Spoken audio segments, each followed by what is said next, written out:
బొచ్చడు తప్పులు పుట్టెడు అప్పులు.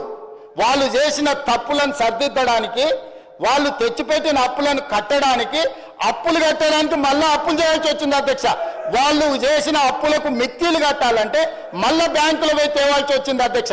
ఇవాళ మేము ఎన్ని 1,00,000 కోట్లు తెచ్చినా, 1,27,000 కోట్లు తెచ్చినా వాళ్ళు పెట్టిన పాపం, వాళ్ళు పెట్టిన పాపాల పుట్టను తిరిగి చెల్లించడానికి తల తాకట్టు పెట్టి ఈరోజు మేము పేద రైతులకు ఈరోజు రైతు భరోసానో, లేకపోతే వారు కోరుకుంటున్న కౌలు రైతులకో, ఇంకొకరికో, లేకపోతే మహిళలకు ఇస్తున్న డబ్బులు ఎందుకు ఇవ్వలేకపోతున్నాం అధ్యక్ష?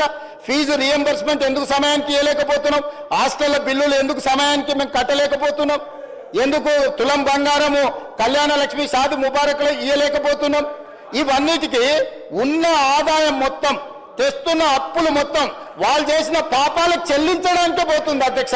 ఇదే 1,27,000 కోట్లు, ఇదే 1,27,000 కోట్లు నా దగ్గర ఉంటే వాళ్ళు చేసిన పాపాలకు, వాళ్ళ తప్పులకు, వాళ్ళ అప్పులకు చెల్లించే భారం నా మీద పడకపోయి ఉంటే ఈ 1,27,000 కోట్లతోని తెలంగాణ రాష్ట్రంలో అద్భుతాలు సృష్టించేటోని అధ్యక్ష. నేను ఏ రైతు కూడా అన్ని పండించిన పంటలకు గిట్టుబాటు ధర ఇచ్చి ఉండేటోని అధ్యక్ష. ఉండుంటే ఏ పిల్లవాడికి కూడా ఫీజు రియంబర్స్మెంట్ ఒక్క రోజు కూడా బకాయి లేకుండా చెల్లించటోని అధ్యక్ష. ఏ ఆరోగ్యశ్రీ మన హాస్పిటళ్లకు అక్బరుద్దీన్ ఓవైసీ గారు పదే కలిసి ఆరోగ్యశ్రీ బిల్లులు చెల్లించండి, హాస్పిటల్ బతకలేకపోతున్నాయి, డాక్టర్లు జీతాలకు ఇవ్వలేకపోతున్నాం అని చెప్తుంటే అడక్క ముందే నెల అడ్వాన్స్ ఇచ్చి ఉండేటోని అధ్యక్ష.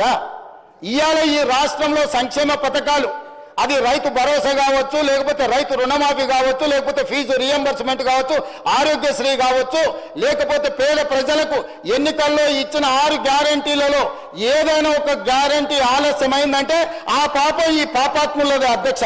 ఈ పాపాల భైరవులు రాష్ట్రాన్ని అమ్మేసి, కోకపేట అమ్మిరి, ఔటర్ రింగ్ రోడ్ అమ్మిరి, హైదరాబాద్ భూములు అమ్మిరి, హైటెక్ సిటీ అమ్మేసిరి, ప్రతిదీ అమ్మేసింది అధ్యక్ష.